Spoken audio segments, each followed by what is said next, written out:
Un silence pèse, les cœurs battent, mais une question s'impose. Et si ce que tu crois être ton refuge devenait ta perte? Le prophète Mohammed a dit « L'homme suivra la religion de son ami proche, que chacun de vous regarde donc qui il prend pour ami. » Sunan Abu Daoud. Si cela vaut pour les compagnons, que dire de celui ou celle que tu choisis comme moitié de vie? Un choix peut élever ton âme vers Allah, ou la plonger dans un abîme. Allah, dans sa sagesse infinie, a rappelé aux croyants une vérité qui transcende le temps et les générations. Quiconque place sa confiance en Allah, il lui suffira. Sourate At-Talaq 3. Ces mots résonnent comme un écho éternel qui traverse nos cœurs. Mais combien parmi nous les vivent réellement? Combien de croyants disent placer leur confiance en Allah, alors qu'en réalité, ils l'ont déposée dans les mains fragiles d'une créature? Combien attendent de leur époux, de leur épouse, de leur compagnon ou compagne ce que seul le Créateur peut offrir? La sécurité, la paix, la force, la guérison. Allah nous appelle à comprendre que cette confiance, ce tawakkul, est un pilier de la foi, une clé qui ouvre toutes les portes, et pourtant, beaucoup choisissent de remettre cette clé à des êtres qui ne possèdent même pas leur propre destinée. Le Coran insiste. En vérité, c'est dans le rappel d'Allah que les cœurs trouvent la quiétude. Sourate Ar-Ra'd 28. La quiétude, la sérénité, la paix intérieure, voilà ce que cherche chaque âme. Mais que faisons-nous? Nous croyons la trouver dans le regard d'une personne, dans l'amour d'un conjoint, dans les promesses d'une relation. Or, toute personne est faillible. Son amour peut fluctuer, sa promesse peut être brisée, son cœur peut changer. Allah, lui, est Al-Qayyum, celui qui ne fléchit jamais, celui dont la miséricorde n'a pas de limite. Alors, pourquoi courir vers l'éphémère quand l'Éternel nous appelle? Chaque verset du Coran nous rappelle la fragilité du monde et la solidité de l'attachement à Allah. Celui qui cherche à combler son vide intérieur par un mariage ou une relation sans fondement spirituel se trompe de direction. L'épouse ou l'époux n'est pas une idole à adorer, mais un chemin pour renforcer ta foi. Si elle te pousse à prier, elle est subtite, elle est une bénédiction. Si lui t'encourage à te lever la nuit pour le qiyam, il est un cadeau divin.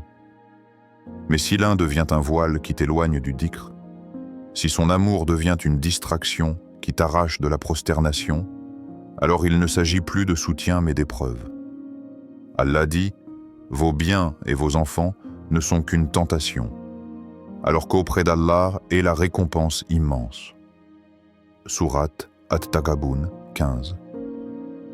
Comment alors ne pas voir que même dans l'amour conjugal se cache un test? Le prophète, dans sa sagesse, n'a cessé d'enseigner que le véritable lien n'est pas seulement un contrat terrestre, mais une alliance spirituelle. Khadija radiyallahu anha n'était pas seulement une épouse. Elle fut un appui spirituel qui renforça le cœur du prophète quand la révélation descendit pour la première fois. Aïcha radiyallahu anha fut une source de science, transmettant des centaines de hadiths pour guider les générations. Ces femmes n'étaient pas seulement compagnes, elles étaient des chemins vers Allah. Quelle différence avec ceux qui, aujourd'hui, choisissent par passion et finissent par se détourner du rappel. Alors pose-toi cette question. As-tu cherché la tranquillité dans la créature ou dans le Créateur? Si tu attends de ton conjoint ce que seul Allah peut t'apporter, ton cœur sera déçu.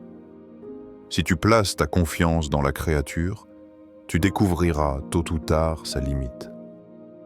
Mais si tu places ta confiance en Allah, même si le monde entier s'écroule autour de toi, ton cœur restera ferme, car il t'aura suffi. Ton cœur sait des vérités que ta langue ne prononce pas toujours. Parfois, tu appelles amour ce qui n'est que dépendance. Tu appelles passion ce qui n'est que faiblesse de ton nafs. Tu crois aimer sincèrement, alors qu'en réalité tu t'accroches à une illusion qui nourrit ton ego.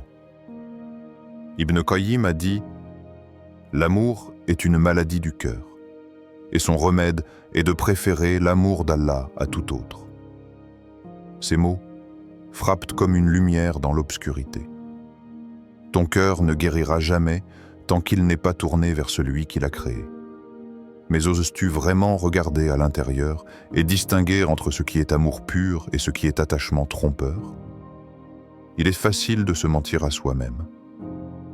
Tu dis que cette personne est ton soutien, mais au fond de toi, tu sais que c'est une fuite. Tu dis que tu ne peux pas vivre sans elle, mais pourquoi? Parce qu'elle t'élève vers Allah, ou parce qu'elle te donne l'illusion de combler un vide que tu refuses d'affronter. L'ego aime se nourrir d'attention, de regards, de paroles qui le flattent. Mais l'âme, elle, ne trouve sa subsistance que dans le rappel d'Allah. Et toi, lequel nourris-tu chaque jour? Le prophète a dit « Le fort n'est pas celui qui terrasse les autres, mais celui qui se maîtrise lorsqu'il est en colère. » Sahih Bukhari, Muslim. La véritable force n'est pas de posséder une personne, ni de dominer une relation. Elle est de te dominer toi-même, de contenir ton ego quand il crie, quand il exige, quand il veut transformer l'amour en idole. L'amour devient noble quand il est discipliné, purifié par la foi et soumis à Allah. Mais laissé à lui-même, il devient poison. Et si l'amour qui te consume t'éloigne du rappel, alors ce n'est plus un cadeau. C'est une épreuve qui dévoile la vérité de ton attachement. Pense à tes prières. Se renforcent-elles ou s'affaiblissent-elles à cause de cette personne? Pense à ton dhikr. Augmente-t-il ou diminue-t-il quand tu es avec elle? Pense à ton cœur. Est-il plus pur ou plus troublé? Tu crois peut-être être fort parce que tu aimes avec intensité. Mais n'oublie pas que l'intensité n'est pas un signe de vérité. Elle peut être un signe de maladie.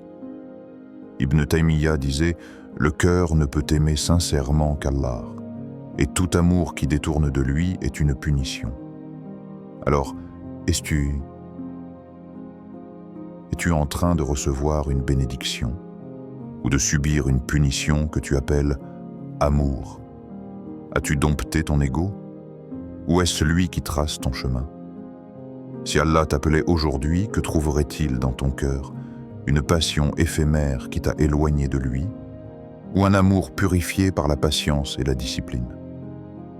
L'histoire de l'islam n'est pas seulement une succession d'événements, elle est un miroir dans lequel nous pouvons lire les vérités éternelles de la foi. Regarde l'exemple lumineux de Khadija radhiyallahu anha, la première épouse du prophète Muhammad. Lorsque la révélation descendit sur lui, il rentra bouleversé, tremblant, le cœur lourd de la responsabilité immense qui venait de lui être confiée. Khadija radhiyallahu anha ne fut pas un fardeau, mais un rempart. Elle posa sur lui des mots qui traversent encore les siècles. Non, par Allah, jamais Allah ne t'abandonnera. Tu entretiens les liens de parenté, tu aides le pauvre, tu accueilles l'étranger, tu soutiens les opprimés.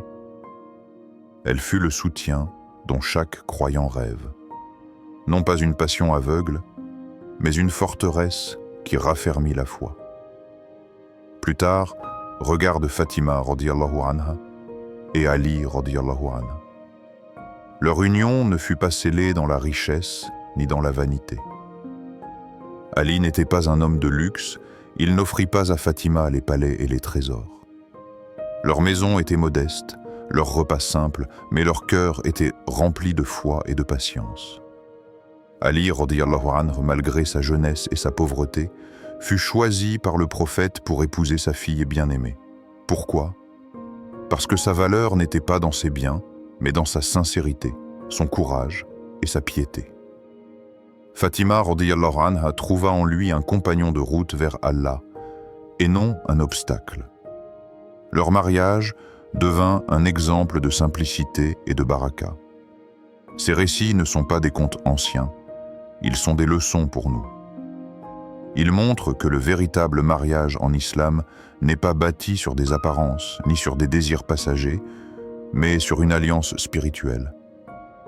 Al-Ghazali disait « Le mariage est une forteresse pour la foi, mais s'il est mal choisi, il devient une porte pour Shaitan. » Ces paroles devraient résonner dans nos cœurs comme une alarme. Car combien aujourd'hui choisissent sur la base de l'attrait extérieur, oubliant que la beauté se fane et que les désirs s'éteignent?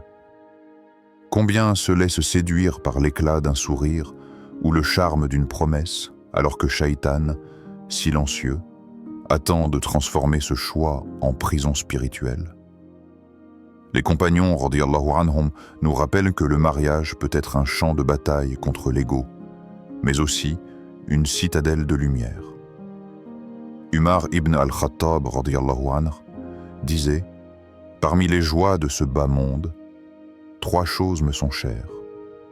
L'entretien du lien de parenté, le fait d'accueillir l'étranger et de trouver dans mon épouse un repos pour mon cœur.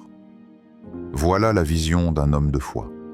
L'épouse comme source de repos et non comme source de fitna. » Alors interroge-toi.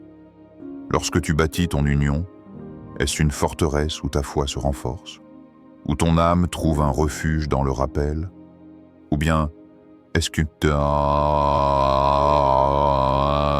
une prison où Shaitan enferme ton cœur dans la négligence? Les exemples des premiers croyants ne sont pas lointains.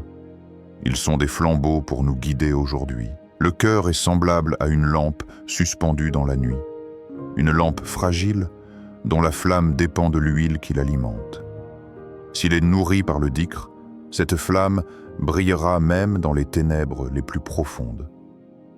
Car le rappel d'Allah est une lumière qui ne s'éteint jamais. Mais si le cœur est alimenté par les flammes de la passion aveugle, il ne rayonne pas. Il se consume de l'intérieur. Alors, que fais-tu de ton cœur? Le traites-tu comme un sanctuaire que tu protèges avec soin, ou comme un feu de paille que tu laisses s'embraser au gré des désirs? Les sages de l'islam disaient que le cœur est un miroir. Il reflète ce qu'on lui présente. Si tu l'orientes vers Allah, il reflète sa lumière. Si tu l'orientes vers les illusions du monde, il reflète des ombres trompeuses. Ibn Qayyim rappelait « Les cœurs sont des vases. Si tu ne les remplis pas de vérité, ils se rempliront de fausseté. » Alors, que contiennent les vases de ton âme? Est-ce que le parfum du Coran ou la fumée de tes passions? Le prophète a enseigné « Celui qui croit en Allah et au jour dernier, qu'il dise du bien ou qu'il se taise. » Sahih Bukhari. Les mots qui sortent de ta bouche sont comme des étincelles qui tombent sur ton cœur. Elles peuvent le lever, l'éclairer ou l'enflammer. Les promesses que tu fais à ceux que tu aimes sont-elles des étincelles de lumière ou des braises qui brûleront au jour du jugement? Que restera-t-il de tes paroles et de tes serments ce jour-là? Seront-ils des témoignages pour toi ou des accusations contre toi? Le cœur est un champ où se livre une guerre silencieuse.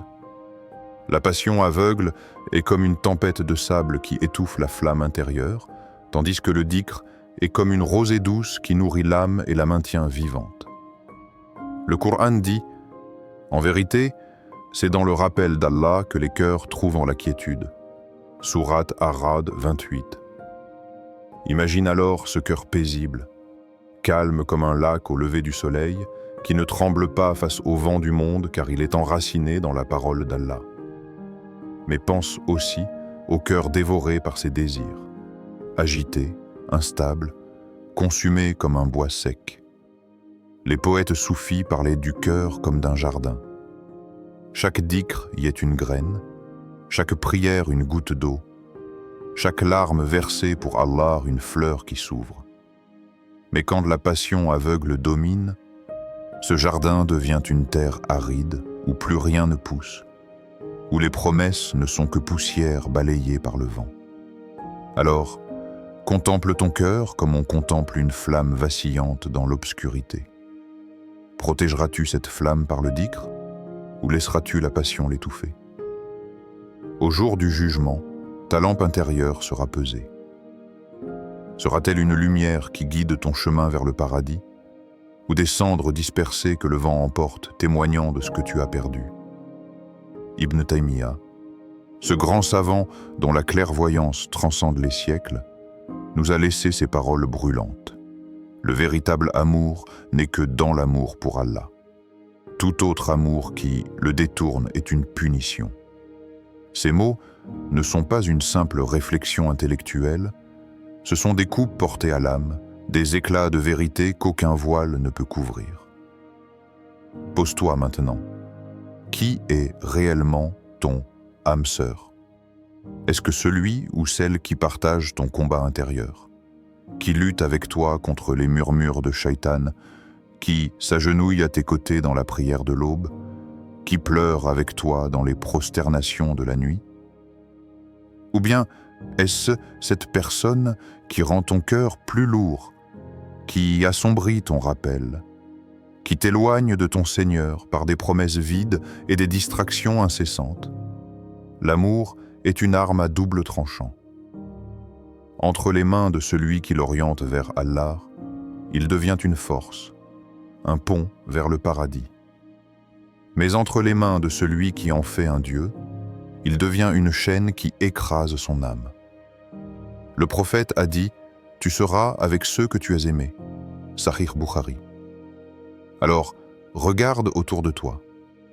Si tu étais rappelé par Allah aujourd'hui, qui t'accompagnerait dans l'au-delà? Est-ce une personne dont l'amour t'élève ou une personne dont l'attachement te tire vers le bas? Réfléchis profondément. Et si ton cœur, aujourd'hui, était placé devant Allah, que trouverait-il? Un cœur enflammé par un amour qui l'honore ou un cœur corrompu par des attaches qui l'oublient? Les larmes que tu verses sont-elles pour Allah ou pour une passion qui t'échappe? Les nuits que tu passes éveillé sont-elles pour invoquer ton Seigneur ou pour te perdre dans des illusions éphémères? Ne te mens pas. Un amour qui t'éloigne de la prière, qui t'arrache au dhikr, qui te fait délaisser le Coran, n'est pas un cadeau, c'est une punition voilée. Ibn Qayyim disait « Celui qui aime pour Allah, son amour ne meurt pas. Mais celui qui aime pour autre que lui, son amour se transformera en peine. » Alors, veux-tu vraiment nourrir un amour qui finira en poison? Veux-tu bâtir ta vie sur un lien qui s'effondrera au premier souffle du jugement? Réveille ton cœur. Romps les chaînes qui t'alourdissent. Cherche une âme sœur qui est d'abord une âme prosternée, une âme purifiée, une âme tournée vers Allah. Car le jour où les cœurs seront dévoilés, il ne restera qu'une seule vérité. Les amis, ce jour-là, seront ennemis les uns des autres, sauf les pieux. Sourate Az-Zukhruf 67. Alors, choisis. Aujourd'hui, maintenant. Veux-tu que ton amour soit un chemin qui mène à Allah ou une punition qui t'éloigne de lui? Un seul choix peut décider de ton chemin éternel. Ton Média Naranja peut être ton jardin du paradis ou ton enfer terrestre. Alors prie, réfléchis, purifie ton intention. Car celui qui cherche en Allah trouvera toujours un compagnon qui mène vers lui.